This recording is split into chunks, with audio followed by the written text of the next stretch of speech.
Good morning. I am not Lynn Hightower. Nobody's perfect. No. And I very much appreciate her help, though. I am Joshua Berg. Coincidentally, one of my role models is also Cher. And thank you so much for welcoming me into this lovely church and this lovely space. I'm honored to be here. I would like to offer what I call a visualization for you. Let's see. Oftentimes, when we do the work of social justice, when we do the work of repairing the world, it's stressful and it's anxious, and we feel dark sometimes, we feel cold, and sometimes we feel like we want to give up. So what I'm going to ask you to do is put yourself in that place. I know we've all felt it, of feeling a little anxiety. Visualize the inside of yourself, hollowed out. And right now it's dark. It's a little bit cold. What I want you to do is find a light switch in there. It could be anywhere, and it could be inside your elbow, it could be inside your heart, anywhere in your body. See, we are conditioned when we switch on a light, that light actually goes on, and it produces light, and it produces heat. So I want you to actually visualize switching on that light.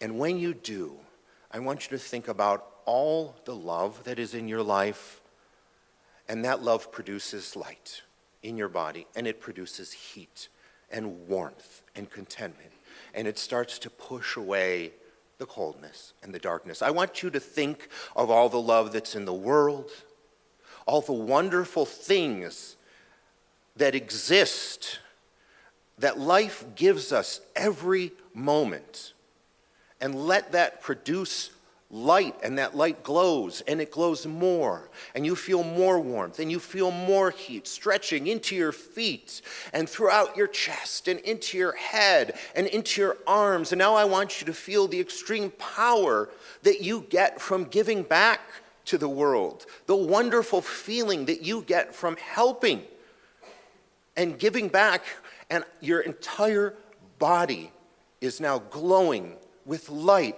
and heat and energy. And whenever you feel that stress and anxiety, I want you to go back to that switch wherever it was. Because you see, light, darkness and coldness can't exist with heat and light. It cancels.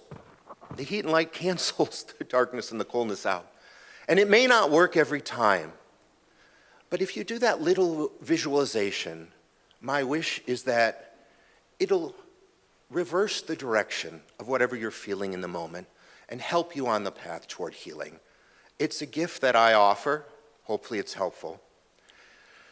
This is a reading from the Forgiveness Project. I'm going to talk about forgiveness today, and it was adapted from a TED Talk. It is a dialogue between Phyllis Rodriguez and Aicha El-Wafi. On 11th September 2001, Phyllis Rodriguez's son Greg was killed in the terrorist attack on the World Trade Center in New York. The following year, Phyllis met Aicha El-Wafi, whose son, Zacarias Moussaoui, was later to be sentenced to life in prison without parole in connection with this atrocity.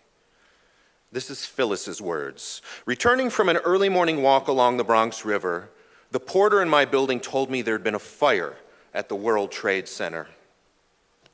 I hurried upstairs and turned on both the TV and the answering machine. Later that evening, when there was still no word from Greg, I suspected the worst, but still I refused to believe it. In fact, I didn't take it in until the following evening when it was officially announced that he had perished along with 3,000 others. The day I met Aicha was the day that changed my life, because it changed my direction emotionally. It was the beginning of my learning that someone like Aija, who has suffered so much, could still be emotionally generous. It brought out the generosity in me, and I felt better for it. Since then, I've learned that one way to heal is to bridge the gap between ourselves and the other. When Greg was killed, I thought, I will never forgive the people who murdered my son. But I have come to see forgiveness as more than a word. It's a context, a process. I don't forgive the act, but trying to understand why someone has acted in the way they have is part of the process of forgiving. Forgiveness is being able to accept another person for being human and fallible. Zacharias is an admitted member of Al-Qaeda, but there's no evidence that he knew anything about the attacks on the World Trade Center. He pleaded guilty either because he felt it would get him more humane conditions of confinement or because he was in no fit state to make any rational decisions. When I watched Zacharias at the trial, my heart was broken because I could not look at him as a stranger. I saw him as the son of my friend, Aija. Meeting Aija gave me strength, and it took away my anger and bitterness. It has also helped me to forgive myself, because a mother always feels guilty when things don't go right for her children. And these are Aija's words. On 13th September 2001, my daughter called me to tell me that Zacharias was on television. I couldn't recognize my son. The picture was horrible. I knelt down in front of the TV and yelled, "It's not true, it's not my son, it's not possible." They were suggesting that he was connected to the terrorist attacks. Friends said I wasn't to blame, but I said, how can I not feel responsible for something he may have been involved in? Then on 25th October, I received a letter from Zacharias saying, I am an Islamic extremist, but I had nothing to do with the attacks. There's never been a shred of evidence to suggest that he was involved with the terrorist atrocities in New York. However, when I thought of the people who had died and of their families, I knew my suffering was not the same as theirs, and I wanted to give my condolences, and I wanted to apologize. While I knew my son was not directly responsible for the attacks, extremist thinking like his had created that climate of hate. I entered the room where all these family members were waiting, and my eyes landed on Phyllis. Something like a magnet drew me to her. I felt her heart beating as fast as mine.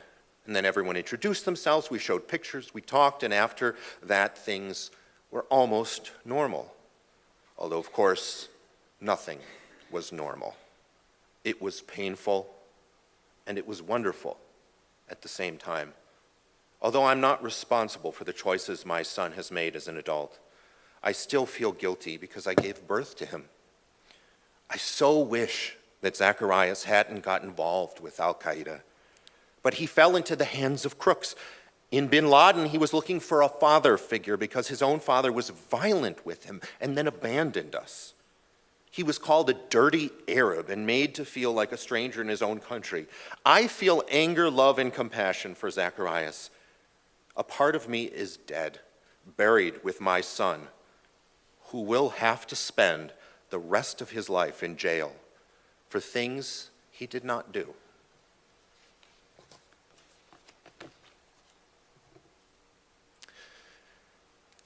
This is tough. I was listening to NPR the other day, a show called Hidden Brain with Shankar Vedantam. I don't know if you've heard. Well, this is a Unitarian Universalist church. Of course, you've listened to NPR, I'm sure. Anyway, Hidden Brain with Shankar Vedantam, and he was talking to a political scientist named Ndwila Dube, who worked in Sierra Leone. Sierra Leone had a very, very bloody war. From 1991 to 2002, upwards of 50,000 people died there, and many more were raped, were abused, were hurt.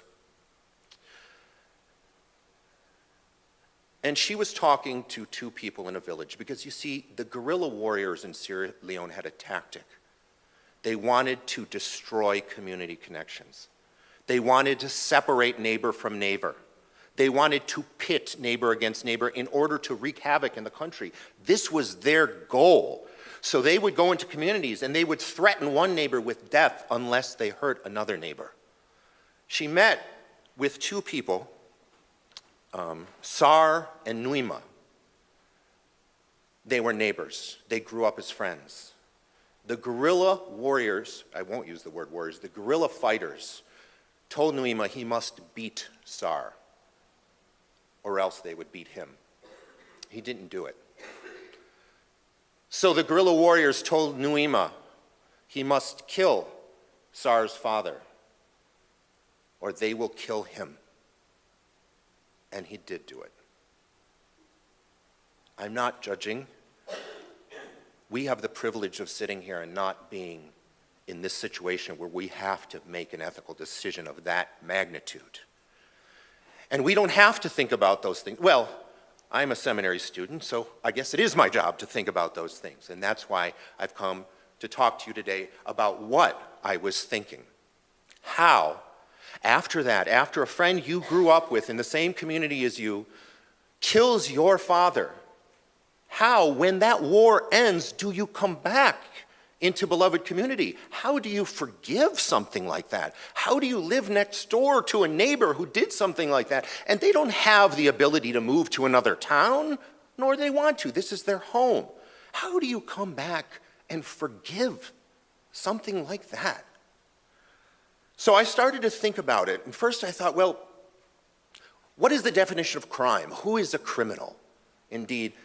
And I began to realize that the boundaries of that definition is very, very hazy, is very, very unclear. Nima was threatened with his own life. He had a family. He had kids. He knew he would die if he didn't kill Sar's father. So the definition of a crime is very, very nuanced and complicated. In this country, it seems very cut and dry. You steal something, you're a criminal. You steal something, that's a crime, right? Well, what if the person doing the stealing is a single mother, a woman of color, who was marginalized by society before she was even born, who's grown up in cycles and cycles of poverty, who has obstacles in front of her, so many before she can even see where we sit, before she can even see the starting line, and she needs to feed her child, so she steals formula. It's still theft, but is this really a crime? Or it's the CEO of a corporation who takes her tax money that she's paying because they've rigged the system, and they don't pay taxes anymore because they've rigged the system because they need to support this hierarchy in order to keep their power, in order to keep their money, in order to keep people, this inequity based on the color of someone's skin. They're stealing money and not paying any taxes, or taking money from their employees or whatever. That's theft too, but they're lauded. CEOs are great. They're great business people. They'll make great politicians. Some are great, don't get me wrong. But we shouldn't, but I'm just trying to convey that crime and that theft can be interpreted in many different ways. Is the person who's sent to jail because they're a black transgender men of color, who's one of the many black bodies stolen and sent into the prison industrial complex, who was only defending himself because his life was in danger, sent to jail and gone into solitary confinement numerous times, which is torture. Is he really the criminal for defending himself? Or is the administrator who's implementing that policy of solitary confinement and torturing these people, many of whom are actually innocent, is that the criminal? So anyway, I began thinking about crime. These are extreme examples. But I think we all have the ability to be good, and we all have the ability to be bad. We are all fallible. And then I thought, wait a minute, I'm humanizing the other person. That's the first step in forgiveness. Thinking of the other person as a family member, as a fellow human, as myself.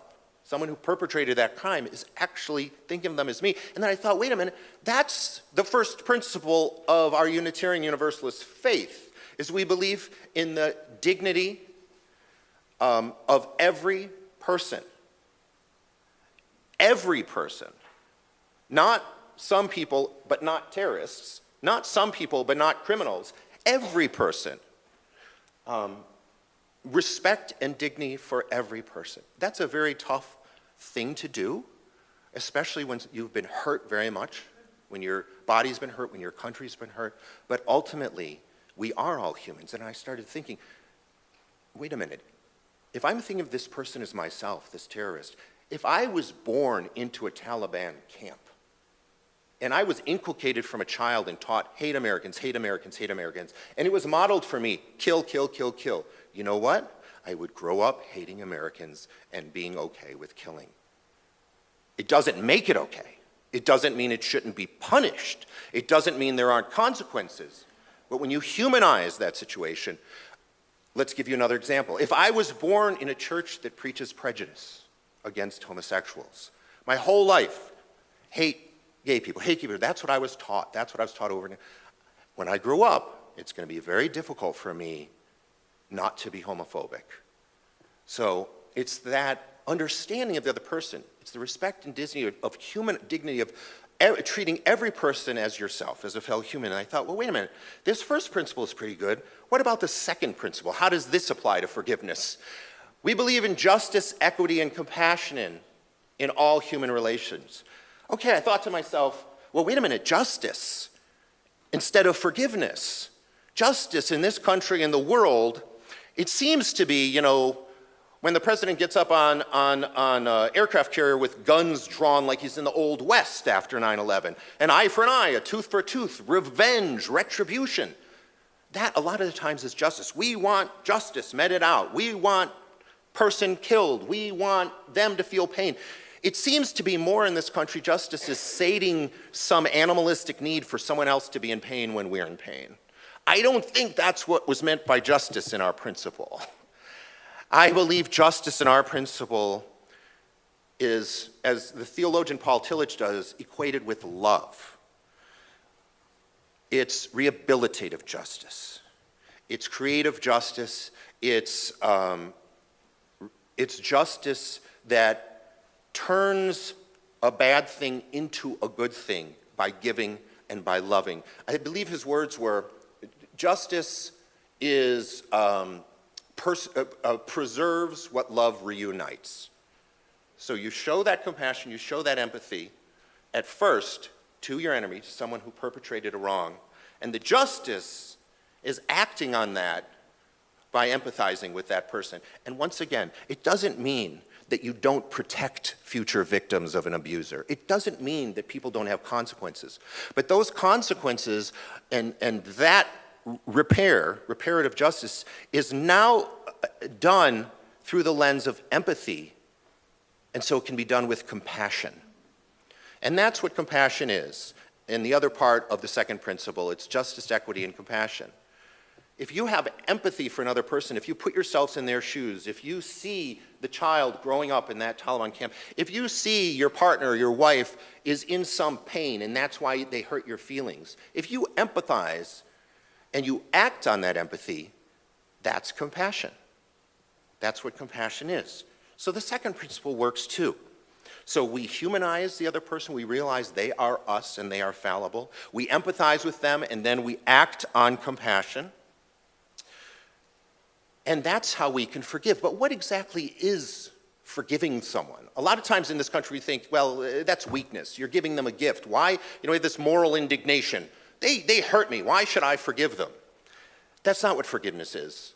Forgiveness is, what I was saying, understanding that we also have the ability to be good and evil, just as the other person. Treating the other person, and I believe the Buddhist monk Matthew Ricard used to talk about this.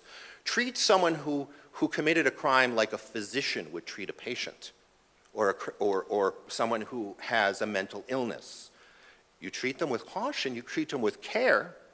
You can't let that person, you have to, run amok and do whatever necessarily for their own safety and our safety, but you do not treat them with hatred. You do not treat them with anger. You treat them as you would treat yourself if you were in pain. That's what forgiving is recognizing that. And forgiving, because it's so difficult, is also, and this is the key, it's giving up on principle, giving up the right to revenge. I was talking before about taking revenge and eye for an eye, tooth for a tooth. We have that right. If someone hurts me, I have the right to take revenge. But on principle, I know that that only engenders hate, and that doesn't engender long-term peace, and that solves nothing, and it's not punitive, and it's not preventative. So on principle, in order to live my Unitarian universal values, I give up that right for revenge. It is an act. It is a gift you are giving, not just to the person committing the crime, it is a gift you are giving to yourself. It is a gift you are giving to humanity, and that is justice. If we met out justice and punished someone, but yet humanity still hurts, yet you are still broken by being a victim of this crime, how is that justice? You haven't created justice if you're not healed yourself. So forgiving is self-empowering. It allows you to move on and not live your life dependent on the other person who committed that crime against you. It allows you to move on, even if they don't offer an apology. Now you're waiting for them to offer an apology before you move on from your hurt? Why are you giving them that power? You offer the forgiveness in order that you can take the power, and you're no longer broken by victimhood. You're no longer defined by that act that was committed against you. Forgiveness is powerful because it heals yourself along with the other, along with the world. And there's really no other option to move on in peace. You can have a violent action, a quote-unquote just war that has a stalemate and people are supposedly in peace, but they're really standing with guns pointed at each other. They're just not firing them. That could be a short-term peace. But without acting through empathy, acting compassionately through empathy, without forgiving, you won't engender long-term peace. Without having the courage to drop down those guns and look at the other person and welcome them as yourself in beloved community, you won't engender long-term peace. And it's hard. Be gentle on yourselves. It's not snapping your finger and say, oh, I just, forgive my spouse or my partner. She upset me so much. No, it's a process. When we get angry, our limbic systems light up. And it's like, I'm angry. I don't want to, It's very difficult to tamp that down. And you have to then confront the hurt again. You have to think about what hurt you in the first place. That's hard. But honestly, if you do that, you won't have to think about it again. It may still cause you pain, but you can move on from that and be in control of it rather than it controlling you. So be gentle with yourselves. Forgiveness isn't easy. And to that end, and there's one more reason to do it, scientifically. They have some studies that say forgiveness equals better health. You lose that anxiety. We know, losing anxiety, losing stress, your blood pressure comes down, your cholesterol comes down. Forgiveness leads to less anxiety. So if for no other reason, we need to forgive just to make ourselves healthier. So forgiveness, essentially, the philosopher David White put it succinctly. He said, forgiveness puts us on, it doesn't let the pain of the past define our future path. We forgive, that pain doesn't define us anymore. We now define our path. It may still resonate, the pain. I'm not saying it goes away, but now we're in control of it. So I thought about all of these things about forgiveness, and when I thought about Sierra Leone and what would happen if I was in that situation, and I want to tell you what they actually did. They had to come back into community. They had to forgive each other. No choice. So what Windibly Dubie is her name, I'm mispronouncing it, I apologize, was studying was this community tradition, a ritual that they started, where they created a covenant of sorts. They came into community in a circle, and the people who committed the crimes fully confessed and asked for apologies. And the covenant was this: no one could be convicted, no one could be prosecuted, no one could be punished, no matter how heinous the crime. Murder, rape, you confess, you cannot be punished, in this tradition, in this ritual they created, and there's no physical fights. You have, even if you don't accept the apology, you have to stand there and you cannot have a physical altercation. And then the other person would offer forgiveness. And that's what Numa Insar did. And she studied this community months after compared to other communities. And after that ritual, they became much more forgiving in all the little things too. They became from 9 to 31 months, I think she was there. And the ability to forgive just grew and grew. And you know what happened? Social ties started to form that weren't there before. People got together to build clinics, to build schools. Community, it came back together in beloved community. It doesn't mean there wasn't still pain. But they were able to come back together and see each other as humans who were hurt by this war as much as the other person. And that's what that radical forgiveness did. So what are you saying, Josh? Are you saying we go out and forgive murderers and things? We have to work on it slowly. We have to build that muscle. They had to do that radical forgiveness because of the situation they were in. So what I'm going to ask myself to do, and hopefully you'll do it as well, is start to build the muscle by, when you're in an argument, and I know we all get in arguments with our spouse or a partner or a family member, sibling, parent, whatever it is, I would like you to, just once maybe, every other argument, you don't have to do it every one, just stop it. We're going to stop it right now. Now don't worry, we're going to get back to arguing. I'm still going to win, don't worry about it. I'm just going to stop it right now because Josh wanted me to try this. And I'm going to put myself in your place for just a second. It's going to be tough, and I'm going to think about you empathetically. I'm going to have compassion for what you're feeling without thinking about what I'm feeling, and I'm going to forgive you. You don't need to ask for that forgiveness. I'm just going to do it. But don't worry, after that I'm going to get back and we're still going to fight and I'm still going to win.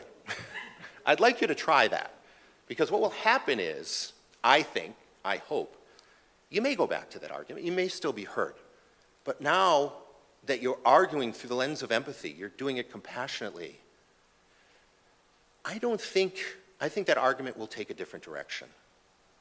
I think you'll be able to solve it easier. You may not even want to go back to arguing at all. Who knows? I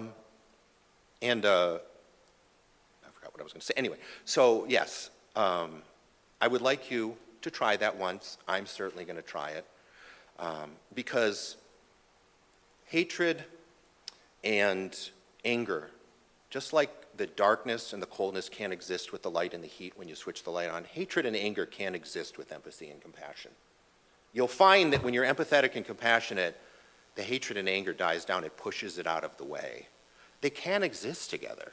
So in the same way you switch on that light, in an argument, just switch on that empathy and compassion, see how it works. If it doesn't work, keep arguing. But I think that maybe it will. I appreciate being here again. Thank you very much.